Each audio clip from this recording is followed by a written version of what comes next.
have turned all of these communications over to the FBI. Yep. They won't tell you, they won't tell anybody what they do with them, but I mean, you're privy to the Bitcoin wallet. Yeah, and so far no money has been deposited. The desert night in Tucson's Catalina foothills can swallow a life in seconds. On January 31st, 2026, it swallowed Nancy Guthrie, 84 years old, devoted mother, grandmother who still baked cookies for the neighborhood kids. She had just been dropped off at her front door after a quiet evening with family. Then came the blood on the porch tiles, bright, unmistakable. A doorbell camera caught a masked figure in black gloves and backpack deliberately reaching up to disable the lens. One deliberate motion. One frozen frame. And Nancy was gone. For 79 days, the nation has watched this nightmare unfold in real time. Ransom notes flooded newsrooms, each one packed with intimate details only someone close could know, demanding millions in Bitcoin. A black glove turned up roadside, barely 2 miles from her home, now the centerpiece of a frantic FBI push. Tens of thousands of tips poured in.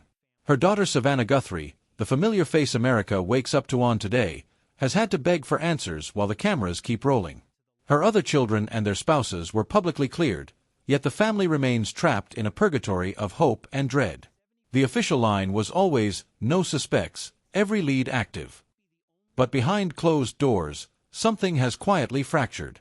New forensic material, hair samples lifted directly from inside Nancy's home, has just been rushed to the FBI's most advanced DNA lab. Not the local private facility that handled the first round. The real one. The one with genealogy tools powerful enough to trace distant relatives from a single root. Mixed profiles are being separated right now, strand by strand, timeline by timeline. At the same time, something stranger is happening in the digital shadows. Community groups that once traded conspiracy theories have stumbled onto a paper trail no one wanted them to see. Metadata from emails and messages time-stamped weeks before Nancy vanished. Location pings that don't match the official story. And then, cryptic communications that appear to have originated from inside the media machine itself, now leaking in fragments across private channels. These aren't random internet rumors. They're breadcrumbs that only became visible after thousands of ordinary people refused to let the case go quiet. They forced investigators to look again. To ask the questions everyone else had stopped asking. Think about that for a second. An elderly woman disappears from her own porch in broad daylight. Blood is found. A masked intruder is caught on camera. Ransom demands arrive with chilling precision. And yet the investigation has spent months circling the same exhausted ground, until now. Because the newest evidence isn't pointing deeper into the desert. It's pointing toward people who were never supposed to be part of this story at all. Hidden witnesses. Overlooked digital footprints. And a trail of messages that could expose motives far more personal and far more dangerous than anyone has dared admit. The desert has kept its silence long enough. But the silence is cracking. And what spills out next might not just bring Nancy home. It might burn down everything we thought we understood about who wanted her gone. To understand how we got here, you have to go back before the blood on the porch. Before the ransom notes. Before the masked shadow on the doorbell cam. Nancy Guthrie wasn't just any Tucson retiree. She was the quiet matriarch of a family that lived under constant public scrutiny.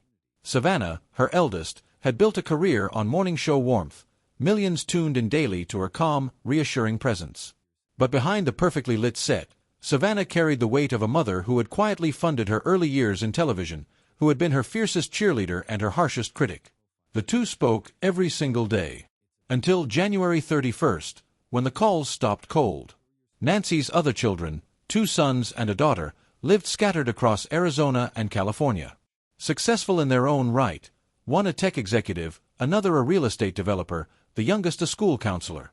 They had all gathered that evening for what was supposed to be a low-key family dinner. Nothing flashy. No arguments caught on record.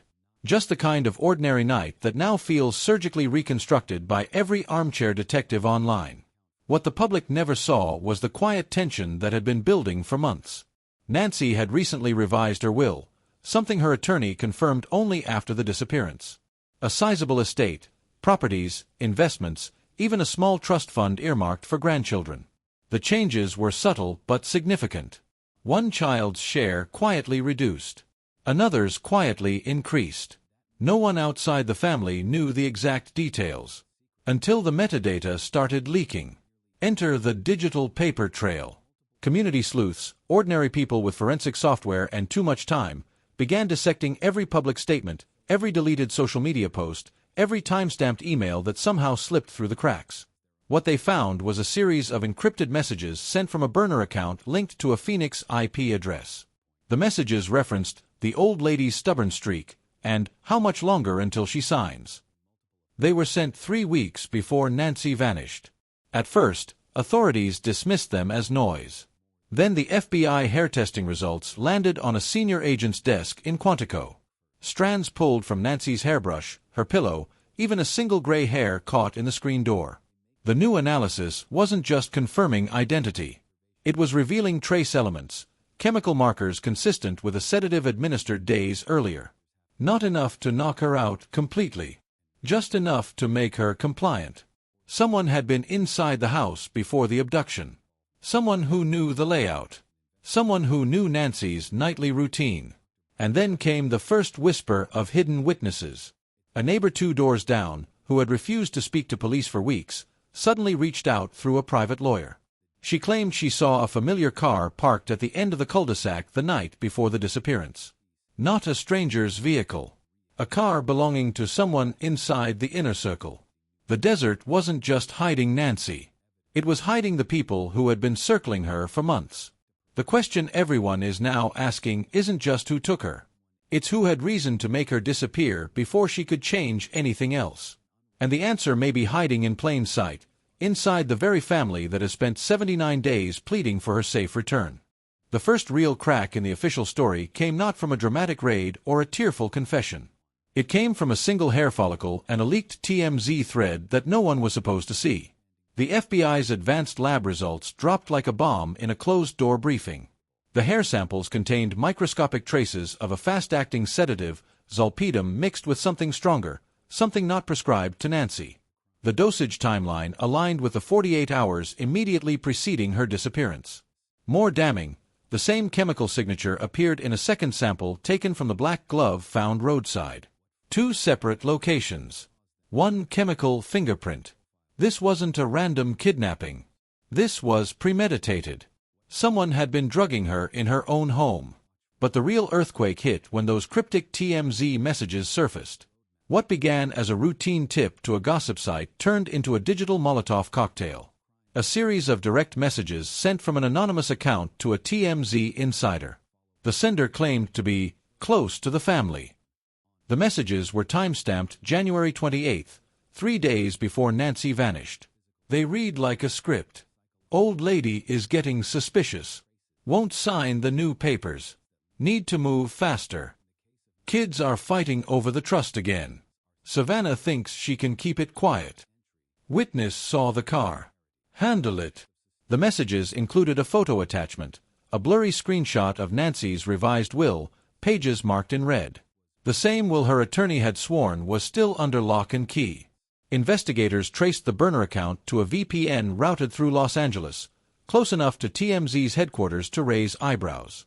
But the real shock came when community analysts cross-referenced the metadata with Nancy's home security logs.